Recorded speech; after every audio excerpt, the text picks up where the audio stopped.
नमस्कार, स्वागत है आपका अपना प्रदेश उत्तर प्रदेश उत्तराखंड में। मैं हूं सनी गंगासागर आपके साथ में। इस बुलेटिन में आपको दिखाएंगे दिन भर की वो खबरें जो सुर्खियों में छाई रही, और उत्तर प्रदेश की खबरों की ओर बढ़े उसके पहले महाराष्ट्र आपको लिए चलते, जहां पर इस वक्त देवेंद्र फडणवीस और एकनाथ शिंदे प्रेस कॉन्फ्रेंस कर रहे हैं।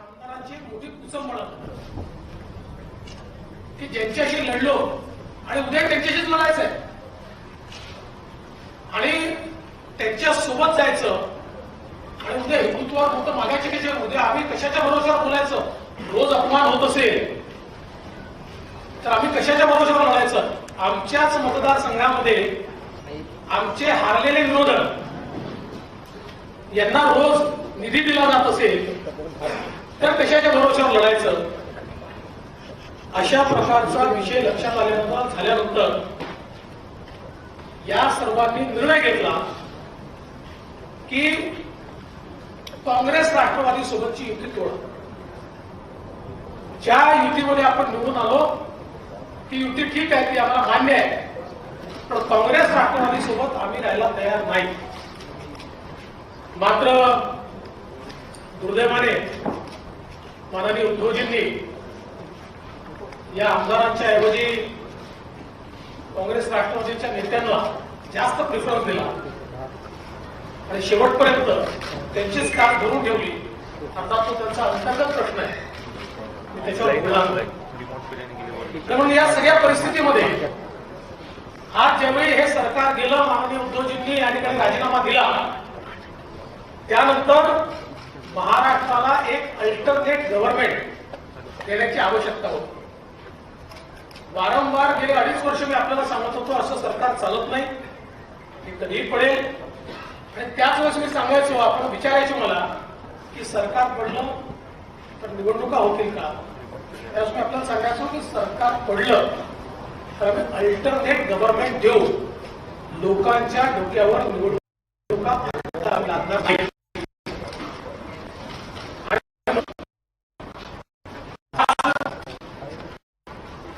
एकनाथ शिंदे यांच्या नेतृत्वामध्ये शिवसेनेचा विधिमंडळ गट,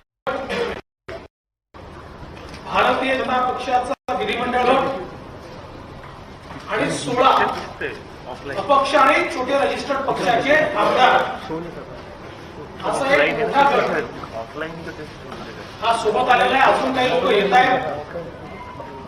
या सगळ्यांचे पत्र आज आम्ही गव्हर्नरला दिले आहे। भारतीय जनता पक्षाने हा निर्णय केला की आम्ही सत्तेच्या पाठीमागे नाही आहोत, कुठल्या तरी मुख्यमंत्री पदाकरता आम्ही चालत काम करत नाही आहोत। ही तत्वांची लढाई, ही हिंदुत्वाची लढाई, ही विचारांची लढाई आहे। आणि म्हणून भारतीय जनता पक्षाने हा निर्णय केला की श्री एकनाथ शिंदे साहेब यांना भारतीय जनता पार्टी समर्थन देईल आणि श्री एकनाथ शिंदे हे मुख्यमंत्री होतील।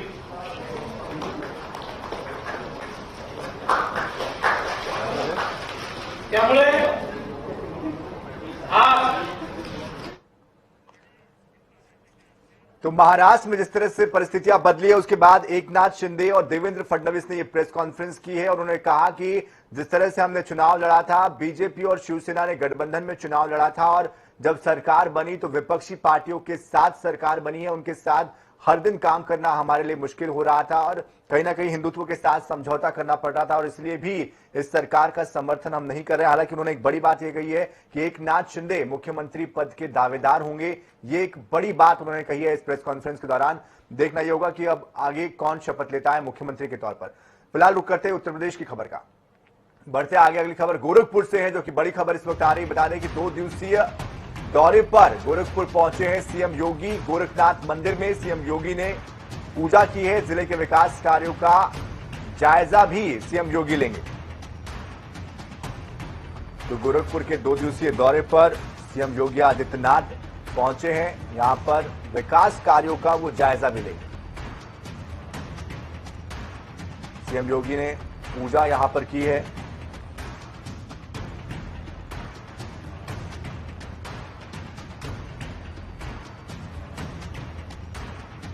गोरखनाथ मठ पहुंचे वो और यहाँ विशेष पूजा उन्होंने की। सुभाष गुप्ता हमारे संवाददाता इस वक्त हमारे साथ अधिक जानकारी के लिए जुड़ चुके हैं। सुभाष, क्या आगे का कार्यक्रम है सीएम का? अब तक कौन कौन से वो कार्यक्रम रहे जिसमें कि सीएम शामिल हुए, क्या जानकारी? जी बिल्कुल, मैं आपको बता दूं कि मुख्यमंत्री योगी आदित्यनाथ अब से थोड़ी ही देर पहले गोरखनाथ मंदिर पहुंचे हैं और आपको बता दें कि एमपी पॉलिटेक्निक में उनका हेलीकॉप्टर उतरा है और वहां से वो सीधे गोरखनाथ मंदिर गए हैं और अपने गुरु ब्रह्मलीन गुरु अवैधनाथ की उन्होंने जो है मत्था टेका और मत्था टेकने के बाद उनका आशीर्वाद दिया। आपको बता दें कि अब से थोड़ी ही देर बाद जो है जिले के अधिकारियों के साथ एक विकास को लेकर वो एक समीक्षा बैठक करने वाले हैं और समीक्षा बैठक करने के बाद रात्रि विश्राम गोरखनाथ मंदिर में ही करेंगे।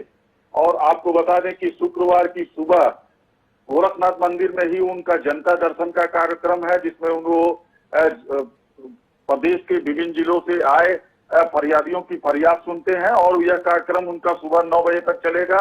उसके बाद CM Yogi Adityanath BRD medical college जाएंगे, वहां पे 11 बजे जो है संचारी रोग नियंत्रण अभियान के शुभारंभ करेंगे, जिसमें जो है जागरूकता का प्रसार करने वाली वैन व रैली को हरी झंडी भी दिखाएंगे। आपको बता दें यह कार्यक्रम कल सुबह 11 बजे शुरू होना है। उसके बाद मुख्यमंत्री योगी आदित्यनाथ उस कार्यक्रम के बाद फिर मंदिर आएंगे और मंदिर से जो है थोड़ी ही देर बाद विश्राम करने के बाद। बिल्कुल सुभाष, आप नजर बनाए रखिए।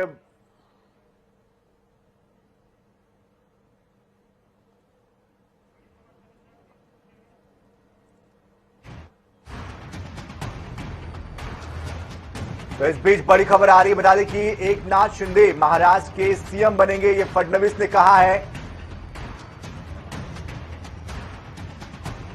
तो सीएम बनने को लेकर एकनाथ शिंदे के नाम का ऐलान देवेंद्र फडणवीस ने किया है, जो कि पहले खुद सीएम रह चुके हैं। ये प्रेस कॉन्फ्रेंस के दौरान उन्होंने कहा है, जिस तरह से वो इस पूरे गठबंधन को लेकर अपनी बात रख रहे थे, उस दौरान उन्होंने इस बात का ऐलान किया। और सबसे पहले जनता टीवी ने आपको ये बात बताई कि किस तरह से इसको लेकर एक रणनीति बनी है। और आज शाम 7:30 बजे शपथ ग्रहण होना है एकनाथ शिंदे का बतौर महाराष्ट्र के सीएम के तौर पर। ये एक चौंकाने वाला फैसला है, जिस तरह से ये फैसला लिया गया है। एकनाथ शिंदे, किसी ने ये सोचा नहीं होगा कि एकनाथ शिंदे इस तरह से सभी को चौंकाएंगे। महाराष्ट्र और देश की राजनीति में एक तरीके से एक बड़ा बदलाव वो लाएंगे और उन्होंने ये बदलाव लाया है। एकनाथ शिंदे महाराष्ट्र के अब अगले मुख्यमंत्री होंगे। आज शाम 7:30 बजे शपथ वो लेंगे बतौर मुख्यमंत्री। 50 विधायकों का समर्थन उन्हें हासिल है और यही उनकी वो ताकत है जिसके बलबूते पर उन्होंने सत्ता से बाहर हुई बीजेपी को अपने साथ जोड़ा है। बीजेपी ने उनको अपने साथ जोड़ा और सरकार बनाने के लिए जिस जादुई आंकड़े की जरूरत थी, उस आंकड़े को, उस कोरम को पूरा किया। तो रणनीति के तहत ये तय हो गया है कि किसको कौन सा पद दिया जाना है। हालांकि खुलकर अभी इस बारे में कोई भी जानकारी सामने नहीं आ रही है, कुछ भी कहने से इस पर बच रहे हैं। कहा यह जा रहा है कि जैसे ही सरकार फॉर्म हो जाती है, सरकार का गठन हो जाता है, उसके बाद आगे इस पर धीरे धीरे पत्ते खोले जाएंगे। अभी स्पष्ट तौर पर कुछ भी इसके बारे में नहीं बताया जा रहा, लेकिन बड़ी खबर यही है कि एकनाथ शिंदे मुख्यमंत्री होंगे महाराष्ट्र के। तो ये जो गठबंधन है, शिवसेना से अलग होकर ये गठबंधन बना है। लेकिन अब सवाल ये है कि जिस तरह से शिवसेना के बैनर तले ये चुनाव जीता था इन तमाम एकनाथ शिंदे गुट के विधायकों ने, क्या अब शिवसेना इनको अपनी तरफ से, संगठन की तरफ से वो मान्यता देगी, या फिर जिस तरह से खबरें आ रही थी कि वो एक नया गठबंधन बनाएंगे, एक नया एक संगठन खड़ा करेंगे, शिवसेना बाला साहब, तो क्या अब उस पार्टी को फाउंड किया जाएगा और आगे संगठन का भविष्य किस तरह से तय होगा, ये एक रणनीति भी होगी। इस पर भी कुछ स्पष्ट होता है क्या, ये भी देखना होगा, क्योंकि ये अब तक स्पष्ट नहीं हो पाया है। लेकिन जिस जादुई आंकड़े की जरूरत एकनाथ शिंदे और देवेंद्र फडणवीस को सरकार बनाने के लिए थी, वो कोरम पूरा हो रहा है और इसीलिए महाराष्ट्र में अब एकनाथ शिंदे सीएम पद की शपथ लेंगे। आज शाम 7:30 बजे का वक्त तय किया गया है। ये इस वक्त की बड़ी खबर है। और महाराष्ट्र के लिहाज से एक बड़ा बदलाव पिछले 10 दिनों से जिस तरह से उठापटक महाराष्ट्र की राजनीति में हम देख रहे थे कि पहले गुजरात के सूरत, उसके बाद यहां से गुवाहाटी और गुवाहाटी से गोवा, गोवा के बाद मुंबई।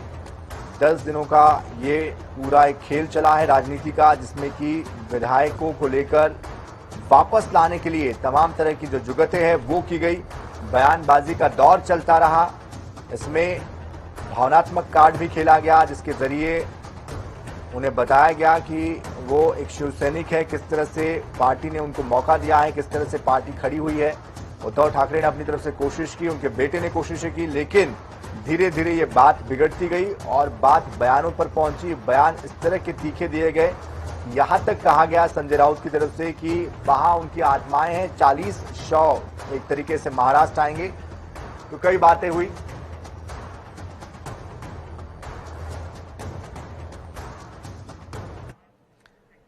तो इस खबर पर आगे भी अपडेट्स आप तक पहुंचाते रहेंगे, लेकिन रुक कर लेते हैं उत्तर प्रदेश की अगली खबर का। योगी सरकार ने प्रदेश में सूक्ष्म, छोटे और मध्यम उद्योग लगाने वालों को प्रेरित करने के लिए बड़ा कदम उठाया है। प्रदेश सरकार ने 1,90,000 लाभार्थियों के बीच 16,000 करोड़ रुपए का कर्ज वितरित किया है। लखनऊ में सीएम योगी आदित्यनाथ ने लोक भवन में कुछ लाभार्थियों को कर्ज का चेक भी सौंपा है। एमएसएमई योजना के तहत प्रधानमंत्री मुद्रा योजना, मुख्यमंत्री युवा स्वरोजगार योजना, ओडीओपी वित्त पोषण योजना के लाभार्थियों को इसका लाभ मिला है। बता दें कि उत्तर प्रदेश सरकार की साल 2022-23 में 2,35,000 करोड़ रुपए का जो कर्ज है वो देने की योजना है। और सीएम योगी ने यह भी कहा है कि प्रधानमंत्री नरेंद्र मोदी की प्रेरणा से प्रदेश के एमएसएमई सेक्टर को मजबूती देने के लिए सरकार ने बजट में भी बढ़ोतरी की है। विभाग को और बैंकर्स को इस बात के लिए हृदय से धन्यवाद देता हूं कि उन्होंने आज यहां पर एक साथ 1,90,000 उद्यमियों, हस्तशिल्पियों और कारीगरों को 16,000 करोड़ रुपए के लोन वितरण के इस बृहद कार्यक्रम के साथ वे स्वयं जुड़े हुए हैं। मैं इसके लिए आपको धन्यवाद देते हुए लोन प्राप्त करने वाले सभी उद्यमी, कारीगर और हस्तशिल्पियों को हृदय से बधाई भी देता हूं। आगामी 2024 लोकसभा चुनाव सभी राजनीतिक पार्टियों के लिए बेहद महत्वपूर्ण है। सभी पार्टियों की कोशिश चुनाव जीतने से ज्यादा बीजेपी को हराने को लेकर रहेगी, क्योंकि अब तक के जो नतीजे हैं कुछ इसी तरह के हैं। बीजेपी ने अभी से मिशन 2024 के लिए अपनी तैयारियां तेज कर दी है। कमान फिर से एक बार पीएम मोदी ने संभाली है और यही वजह है कि पीएम एक हफ्ते में 2 बार उत्तर प्रदेश का दौरा करने वाले हैं, जिस दौरान वो कई बड़ी सौगातें भी देंगे और कई तरह के राजनीतिक समीकरणों को भी साधेंगे।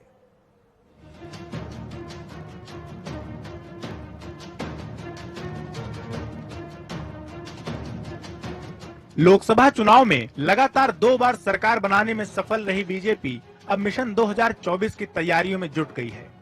इसको लेकर पीएम मोदी ने खुद ग्राउंड जीरो पर कमान संभालने की तैयारी कर ली है। बताया जा रहा है कि पीएम मोदी एक हफ्ते में 2 बार यूपी का दौरा करेंगे। पीएम सबसे पहले अपने संसदीय क्षेत्र वाराणसी और उसके बाद जालौन जिले का दौरा करेंगे। इस दौरान पीएम दोनों जिलों की जनता को कई परियोजनाओं की सौगात भी देंगे। पीएम मोदी के प्रस्तावित दौरे को लेकर दोनों जिलों में तैयारियां काफी तेज हो गई हैं। जानकारी के मुताबिक 7 जुलाई के बीच पीएम मोदी वाराणसी के दौरे पर पहुंचेंगे। अपने संसदीय क्षेत्र में शिक्षा मंत्रालय की तरफ से प्रस्तावित राष्ट्रीय शिक्षा सम्मेलन और यूजीसी के आयोजित कार्यक्रम में पीएम बतौर मुख्य अतिथि के तौर पर शामिल होंगे। इस दौरान पीएम मोदी पंचकोसी परिक्रमा मार्ग के सभी पड़ाव और धर्मशालाओं के नवीनीकरण की आधारशिला भी रखेंगे। इस परियोजना में करीब 35 करोड़ रुपए खर्च होने का अनुमान है। इसके साथ ही पर्यटन से जुड़ी करीब 60 करोड़ की परियोजनाओं का शिलान्यास भी कर सकते हैं। वहीं वाराणसी जिले के बाद पीएम मोदी 13 जुलाई को जालौन जिले का भी दौरा कर सकते हैं, जहां वे जनता को बुंदेलखंड एक्सप्रेसवे की सौगात देंगे। इसके लिए उत्तर प्रदेश एक्सप्रेसवे औद्योगिक विकास प्राधिकरण ने तैयारियां शुरू कर दी हैं। पीएम मोदी के इन दौरों की अब तक कोई आधिकारिक पुष्टि नहीं हुई है, लेकिन पीएम के दोनों जिलों के दौरों को लगभग तय माना जा रहा है। कुल मिलाकर पीएम मोदी के इन दौरों को मिशन 2024 के चश्मे से देखा जा रहा है। बीजेपी अपनी जीत को पीएम मोदी के नेतृत्व में ही सुनिश्चित मानती आ रही है और कहीं न कहीं बीजेपी की नैया पार पीएम मोदी के भरोसे ही होती आई है। इसी पॉलिसी के साथ बीजेपी फिर से आगे बढ़ना चाह रही है। हालांकि इन दिनों बीजेपी को कई तरह के विरोधों का सामना करना पड़ रहा है, जो कि बीजेपी के लिए कमजोर कड़ी साबित हो सकती है और पीएम मोदी शायद इन्हीं कमजोर कड़ियों को मजबूत करने की तैयारी कर रहे हैं। अब आने वाले दिनों में साफ हो जाएगा कि पीएम मोदी का जादू देश की जनता पर फिर सर चढ़कर बोलता है या नहीं।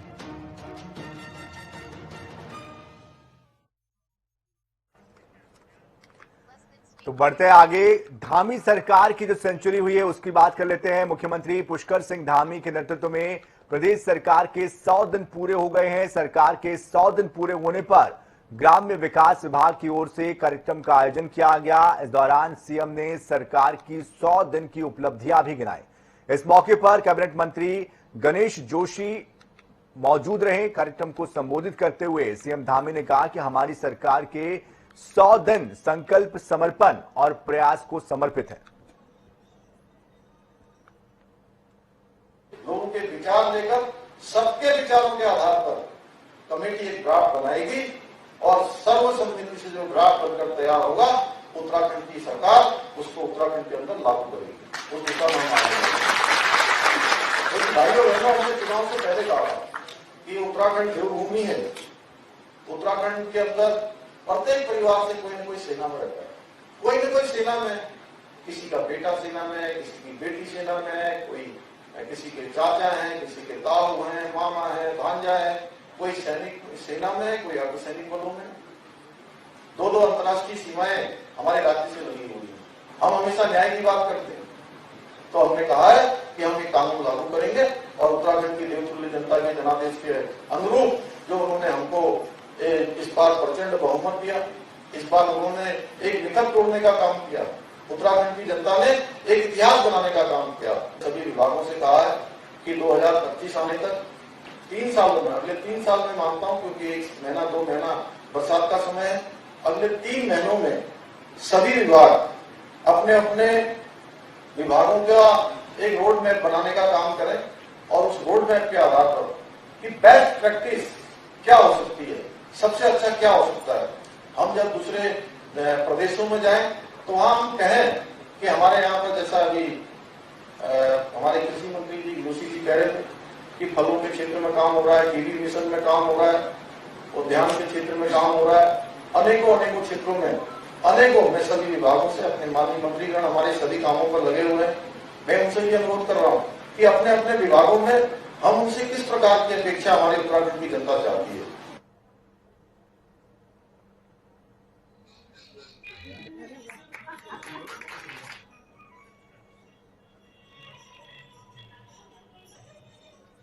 और इस खबर पर अधिक जानकारी देने के लिए हमारे साथ हमारे संवाददाता नवीन कुमार हमारे साथ जुड़ चुके हैं। नवीन, 100 दिन का जो कार्यकाल है, धामी सरकार अब इसको एक उपलब्धि के तौर पर जनता के बीच ले जाना चाहती है, एक संदेश विपक्षियों को भी देना चाहती है।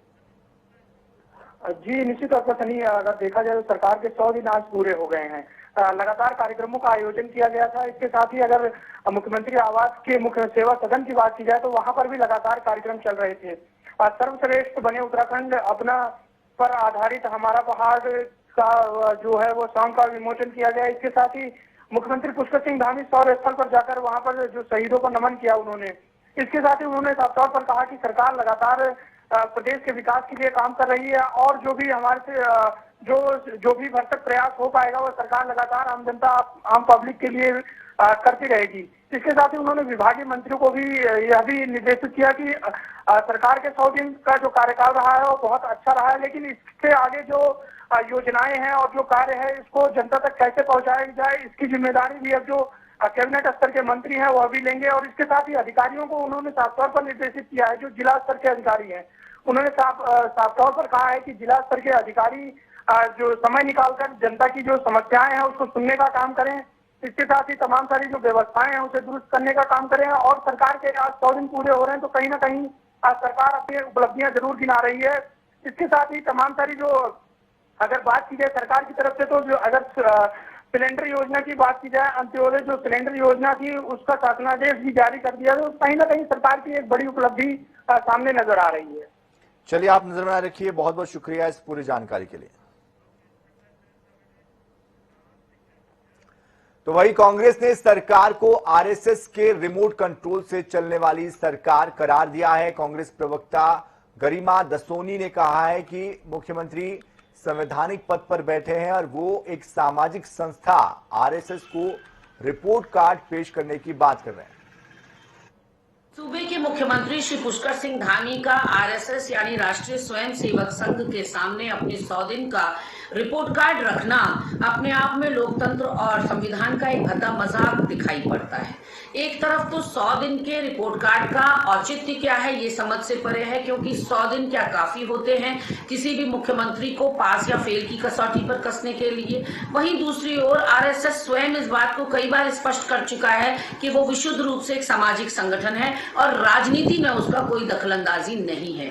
ऐसे में मुख्यमंत्री यदि जवाबदेह होता है तो वो अपने प्रदेश की जनता के प्रति होता है, वो प्रधानमंत्री के प्रति होता है, वो राष्ट्रपति और राज्यपाल के प्रति जवाबदेह होता है। एक सामाजिक संगठन या सामाजिक संस्था के सामने अगर मुख्यमंत्री इस तरह से नतमस्तक होंगे तो सीएमओ की क्रेडिबिलिटी और सीएमओ की साख का क्या होगा वो खुद समझा जा सकता है।